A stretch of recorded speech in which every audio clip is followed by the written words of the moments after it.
You're listening to Leadership Powered by Common Sense with your host, Doug Thorpe. Here's Doug.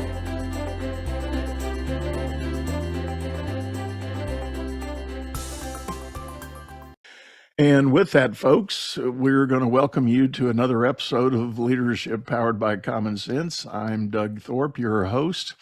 And today I'm visiting with Brian Gorman. Brian is a recovering organizational change leader.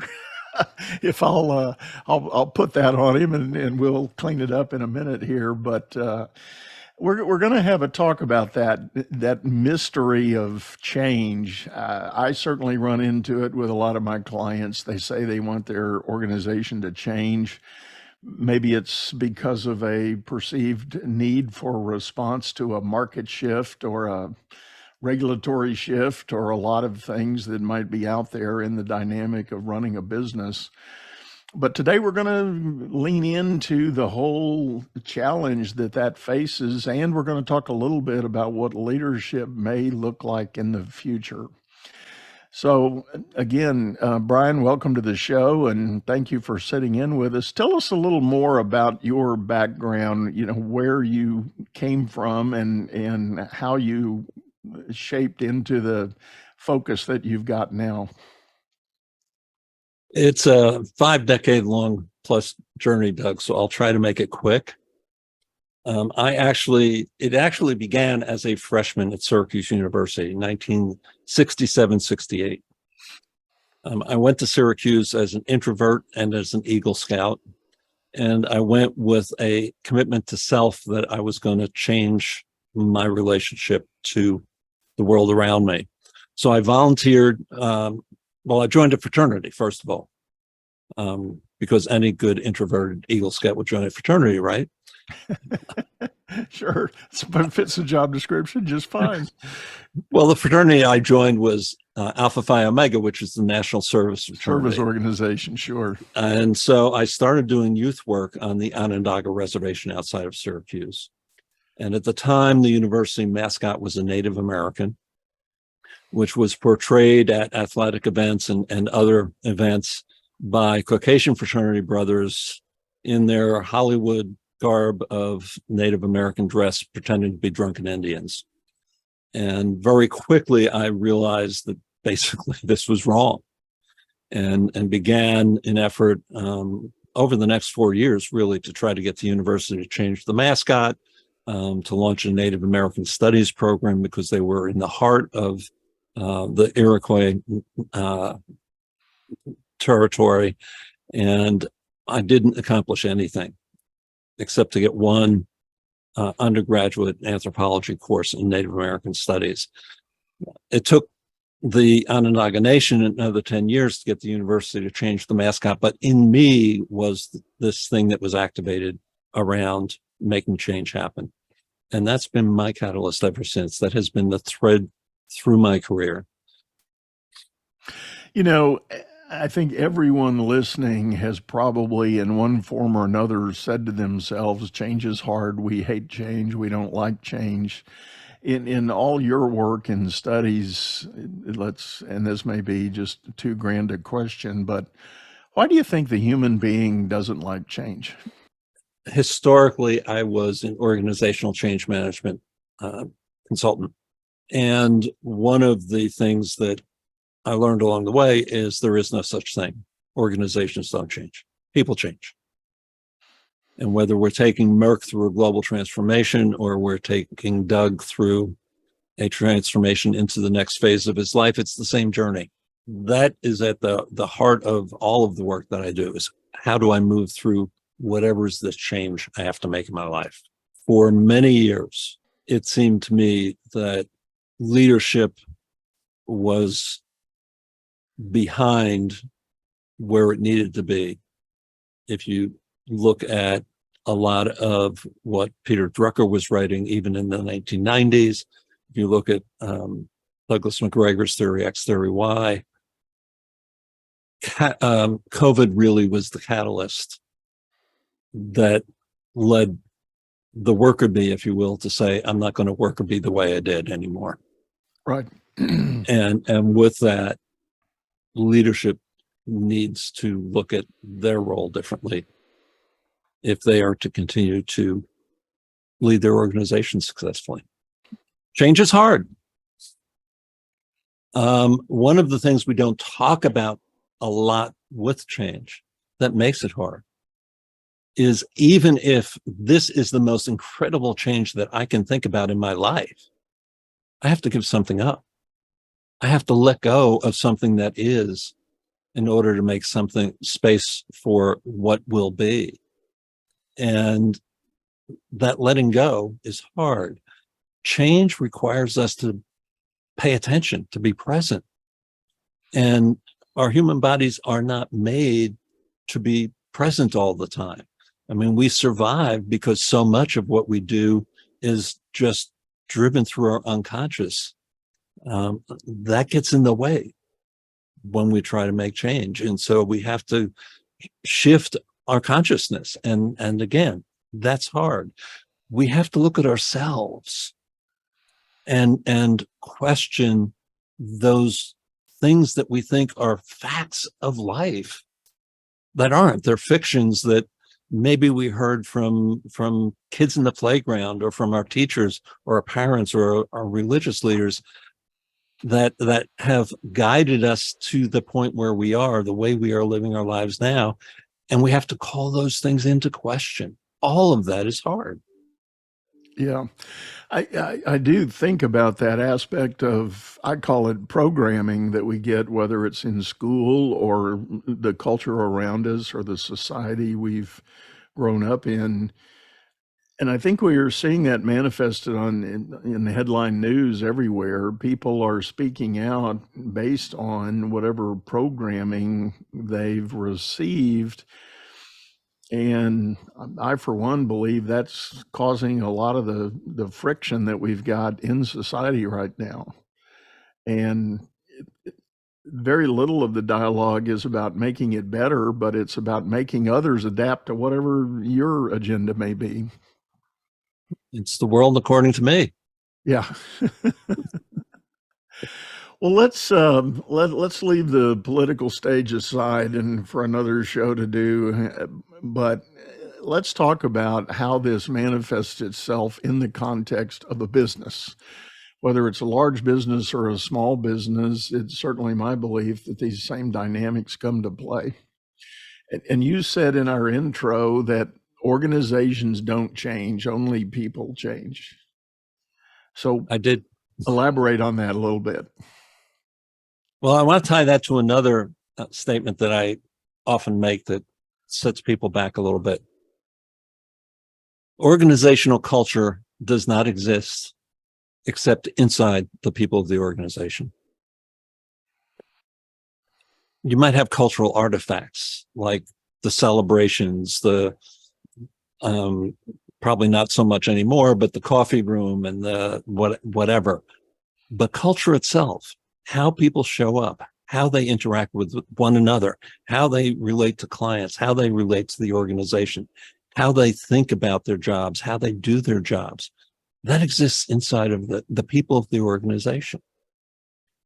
And so, quite frankly, if you're looking to make an organizational change, what you're talking about is reprogramming the neural networks, the muscle memory, to at scale of the people in that organization.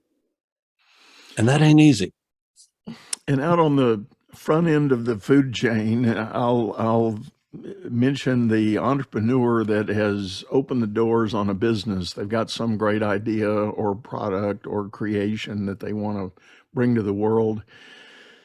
As soon as they start hiring people, they start laying the bricks and mortar of what their culture is going to be about. Whether they properly or effectively hire the right people to contribute with the right values is the big wild card.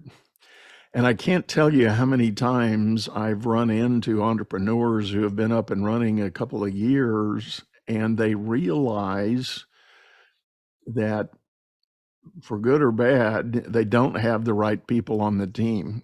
They need to make a shift all the coaching and motivational tricks you can pull is not going to change basic values and beliefs that those people bring to work every day. Yeah. No question for me on any of that. One of, I think, the biggest challenges in growing an organization is the time that it takes to vet the right people. And that's not about the skills. Yes, you need the skills. Skills can be developed. It is about the values. It is about, it's about passion, quite frankly. How many times have you been asked in a job interview? Has anyone been asked in a job interview? What gets you up and excited about coming to work in the morning? What could be a more important question? If I ask you that, Doug, and what the answer you give me has nothing to do with what I need from you, you might be an okay worker. You're not going to be the person who I can count on to show up, to put his heart and soul into the business every day, to produce his best work, and to stay here because he's finding not just financial, but personal reward from being on the job.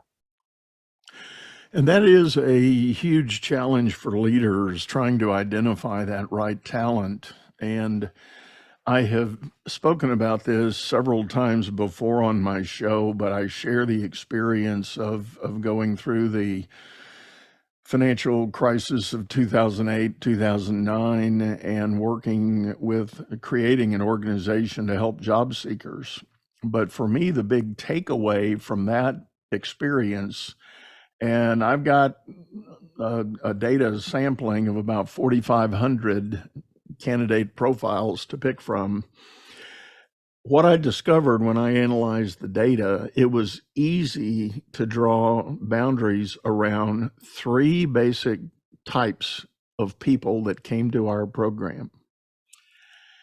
From type 1, or maybe call them type A, not to leverage that point, but they were the highly motivated. They were just naturally motivated to do well. They were hungry for change. If where they were in the moment was not working, they were willing to seek change and find a new way and get to the next level. So that's group 1. Group 2 could embrace the change, but it was going to take a while. They had to process it, they had to absorb it, they had to think about it, maybe test it a little bit, but eventually they would come around and they would be willing to do something new and different.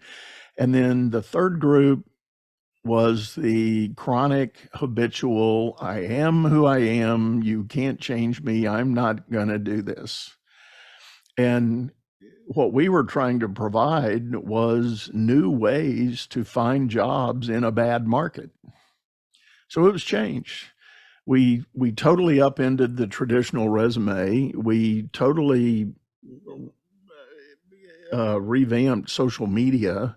We were doing a lot of things, and it was big change for most everyone to embrace. But it was that third group that I would actually have individuals stand up in the middle of our workshops and call us out and say, this is wrong. You can't do a resume this way. And, our answer became, all right, well, how's your way working out for you right now? Why are you still coming to our meeting? You can stop coming when you get a job. If I can talk to the two ends of that spectrum, and let's start with that third group. We all know people who at some point in their lives have said, I'm done changing. I'm staying right where I am. I know many times it's when people retire that it's okay. I'm done. I'm here. The challenge is the rest of the world is continuing to change. So even though you say you're not changing your relationship with everything from technology, from phones and televisions and news media and et cetera, your relationship with everything around you is continuing to change, and you have no control over that. So I would really challenge anyone who says, I don't have to change anymore, because you're going to find yourself more and more isolated from everything that's going on around you. If I jump to the first group that you were talking about, those who really are ready to embrace change, and you said, and if things aren't working out for them, they're ready to go.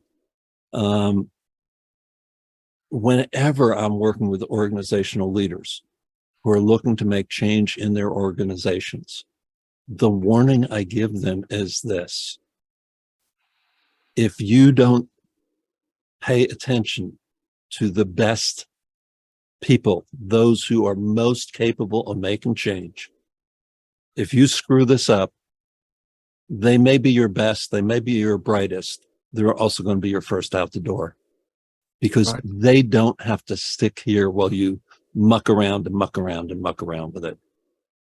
I agree. That is most definitely a big challenge that leaders need to be sensitive to. And sadly, often what happens when someone comes to work and proves themselves to be one of those tier one players, they get taken for granted. The boss says, I know I can count on them. I don't have to pay any attention. I don't have to worry about that. And even if you're not trying to affect a big material change for your company, just your day to day, if you take that for granted, they will be the first out the door. Why? Because they can. Because they can. Many years ago, during the time where telco was deregulating, I was working for a change management consulting firm. We had a big telco come to us and they said, we need help. They said, we saw this as an opportunity go from being an elephant in the marketplace to being a jaguar. We ended up an elephant on Slim Fast. We lost our best and brightest because we did not handle this well. And we're stuck with those who are stuck in the past. Yeah. Yeah. And, for those that can remember it, the deregulation of telco was a big deal, and all the players that were involved in that had to make that kind of self-challenge of how nimble is my business, because things were changing very fast and very rapidly, and being nimble as a business is potentially a change event in and of itself. Yeah. Yeah. Well, when you typically go to work with a company who is expressing either a need for change or a change initiative that is already underway that they have assessed as not going very well, I'm presuming that's a few of your clients from time to time. How do you really engage initially with them? The first thing you need to do is build trust. If we are going to have a successful working relationship, we have to be able to trust one another. We have to really get to know one another deep inside, not just in terms of the skills we bring, but in terms of the people we are again. So it really is, I guess, let's date before we enter into a relationship here, in a way. And then it's really getting to know some of the key players in the organization. And when I say that, I'm not talking about who's sitting in the C-suite, who's sitting, at the director level, whatever. It's like, who really has the influence? And those people who really have the influence may or may not have a title that has anything to do with the fact that they have the influence. I many years ago worked in a nonprofit with a couple hundred people, and one of the most influential people was deep down in the organization as an administrative assistant. But oh, by the way, she was employee number 2. And a lot of the decisions along the way had been made with her voice. And even when those in the executive offices were no longer listening to her voice, others in the organization were. She had a lot of influence. So who are the real players in this change? And where are we trying to go? Yeah. I've seen that play out as well in organizations, and I have spoken about this too. There is clearly in bigger organizations, there's a formal organization chart that names everybody and posts their titles and what their positions are about and what the span of control looks like, etc. But there's always an informal organization of where the real work gets done, the real communication happens, and the ability for a leader to affect change happens, in my humble opinion, by leveraging that informal organization much more so than relying on the formal one to get you there. Leaders have followers. Who has followers? Right. Right. And to your point, the lady that was employee number 2 in that nonprofit, she had followers. People knew who she was and respected what she had done for the cause. And I'm sure still rallied around. And if there was ever a doubt or a question, she was probably a voice that always bubbled up from the bottom of the organization on up. Yeah. Not uncommon to see that happen. Well, what do you think? You alluded to the pivot with COVID and the catalyst that the whole COVID experience was in the way we work and in the minds of employees at all levels. If you dusted off your crystal ball, where are we going with all of this? I don't know. That's my short answer, Doug. What I do truly believe, and I, for lack of a better label, what I do know is that we are early in the most significant change in the workplace, the relationship between the worker and the workplace, since the start of the Industrial Revolution. COVID was a catalyst. Coming out of COVID, if you look at the Great Resignation, the forces driving the Great Resignation, people saying, there's no meaning in the work I'm doing. I don't want to do this anymore. I don't want to sit in traffic for 4 hours a day. That's 20 hours a week. I don't want to sit in the office waiting for my boss to go home so they think that I'm dedicated. I don't feel valued by my organization. I have another life besides work that I want to live. All of those factors come into play. And now, oh, by the way, right on top of that, we have this thing called artificial intelligence that nobody can really tell us what that's going to mean for most professions, most jobs. I was just talking to someone who has been working in the field since 2007. His prediction is that the first career to go away will be professional drivers. That within a few decades, it will be illegal for you and I to get behind a wheel and drive a car. Who knows where all of this is going? So I don't know where it's going. I do know that COVID really unleashed a lot of pent up demand for change. Was the catalyst for that, and then on top of that, with artificial intelligence, I think, Doug, the best I can predict, and I don't know how much faith I put in the prediction, but the best I can predict is we are heading to some world of work that is the digital equivalent of the agrarian age, where work is done anywhere, anytime, as it's needed. Yeah. We are not going back to a 9 to 5. We're not going back to a 5-day work week. I think that's a pretty fair statement. And in respect to just leadership principles, I think one of the immediate casualties of the COVID catalyst is the old command and control style of leadership. And I have spoken about this, I've written about this frequently.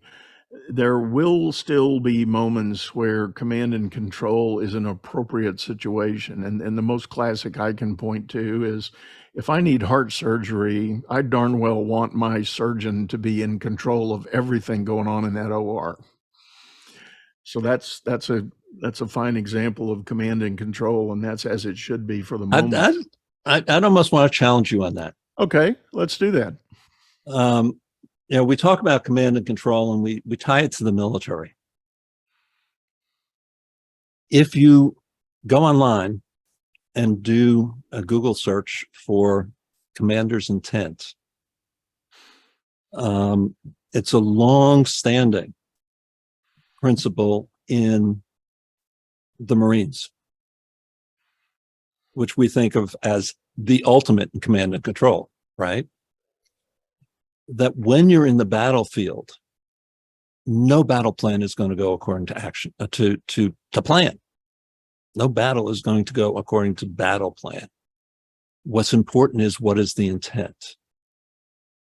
Is every person on this team clear about the intent? Is every person in that operating room clear on what this open heart surgery is about for Doug?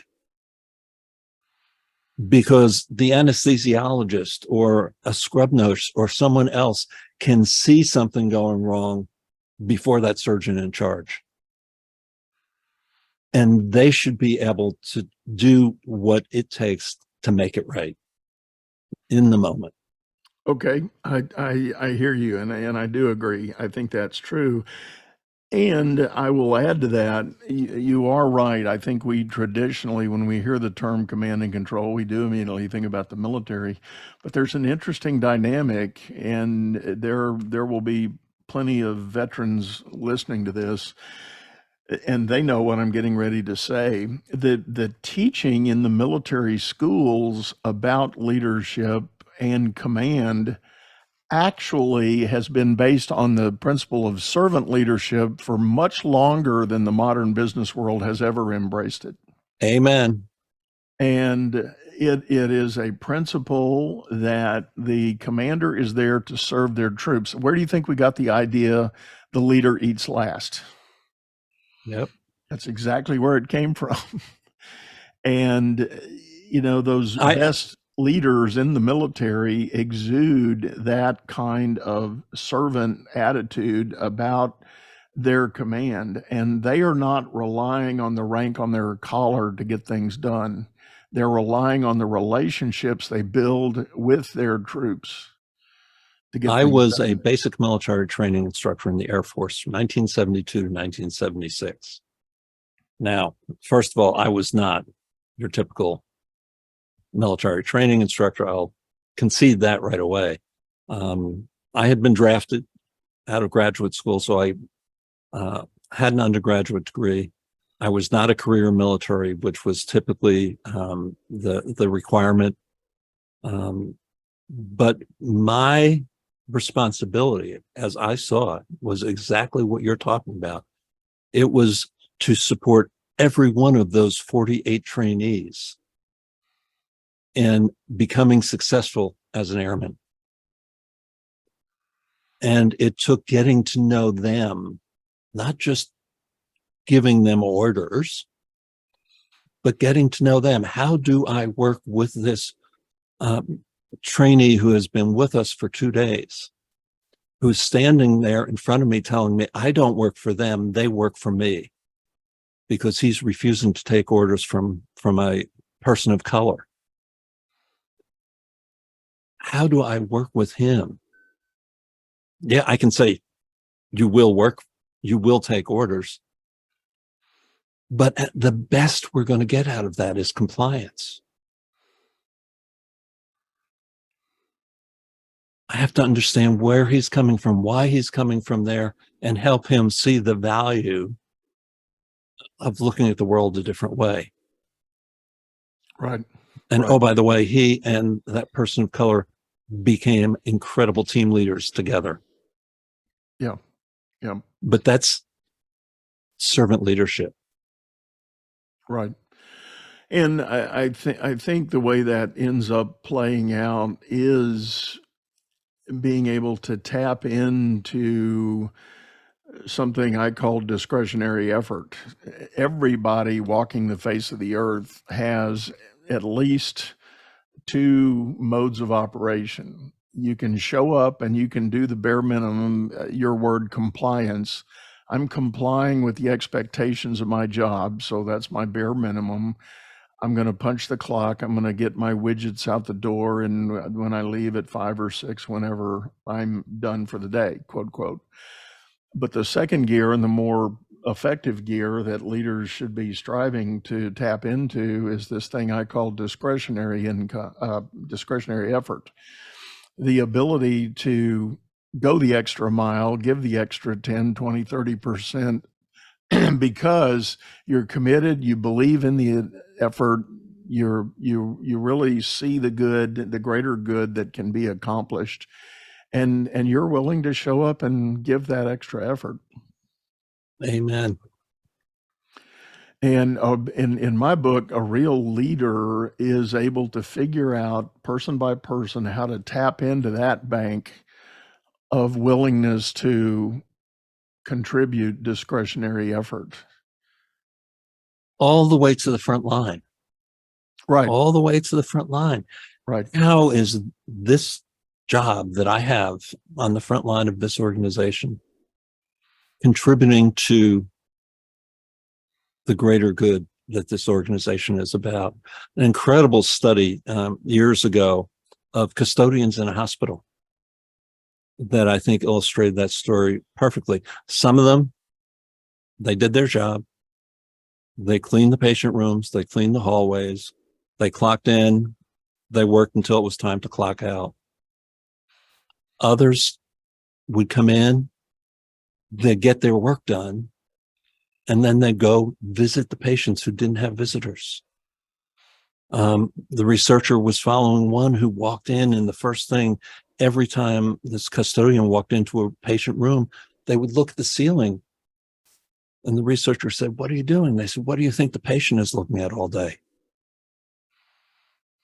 They saw their purpose as more than clean rooms.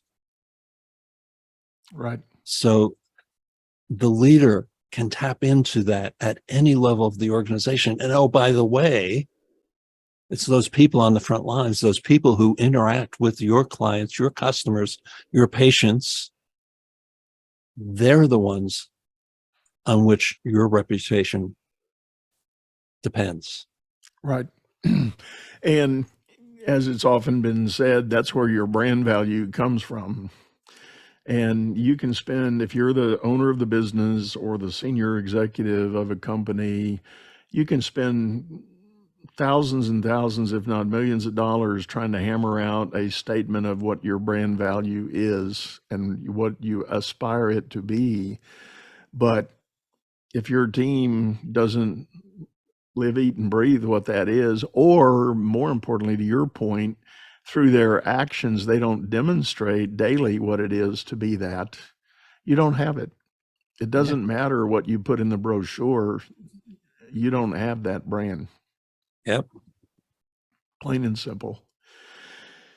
Well, I'll tell you what, Brian, we're kind of coming up on time here. This has been fascinating, and I'm sure there's probably more we can get into. But if folks are interested in getting a hold of you and learning a lot more, what is the best way for them to do that?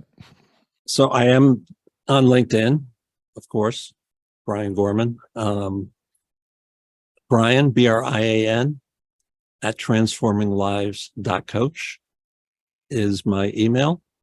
And my website is transforminglives.coach. Love it. Well, as always, folks, we will have that information in the show notes. And one last time, Brian, thanks for sitting in. It's been a pleasure. Thank you, Doug. I've enjoyed the conversation. Well, with that, everybody, we're going to bring this to an end, but I do want to remind everybody we've got a video version of this over on YouTube, channel by the same name, Leadership Powered by Common Sense. Hop over there, subscribe to the channel. You'll get advance warnings of new releases. We are dropping shows 3 times a week, so we've got a lot of content coming at you.